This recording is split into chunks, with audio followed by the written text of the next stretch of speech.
Consider the following statement. The Constitution of India explicitly mentions that in certain sphere the governor of state act in his or discretion. એટલે કે ભારત के संविधान में स्पष्ट रूप से उल्लेखित है कि कतिपय बातों में किसी राज्य के राज्यपाल अपने विवेक अनुसार कार्य करता है.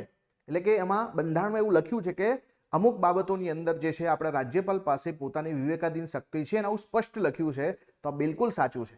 બે પ્રકારની વિવેકાધીન શક્તિ હોય, એક બંધારણીય અને એક જે છે કેવી હોય છે ભાઈ, બરાબર, સિચ્યુએશન, એટલે કે ભાઈ એ જે છે કેવી રીતે કે જ્યારે એવી કોઈ પરિસ્થિતિ ઊભી થાય છે ત્યારે તમને મળે છે.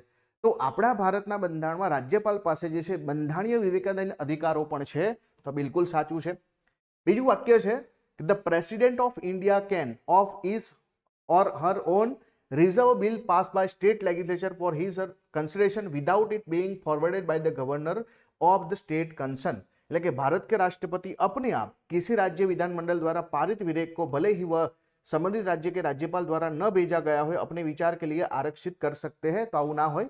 જ્યારે પણ કોઈ રાજ્યનું બિલ હોય તો એ રાજ્યના બિલમાં રાજ્યપાલ પાસે સત્તા હોય છે કે એને માન્યતા આપે, રિજેક્ટ કરે કે પછી એ રાજ્યપાલ જે છે પોતાની રીતે એ જે છે કોને મોકલે, રાષ્ટ્રપતિને મોકલે. ત્યાર પછી રાષ્ટ્રપતિ એના ઉપર જે છે પોતાનો અભિપ્રાય આપશે. તો આર્ટિકલ 201 રાષ્ટ્રપતિ પાસે સત્તા છે રાજ્યના બિલમાં, પણ ડાયરેક્ટલી ના કરી શકે.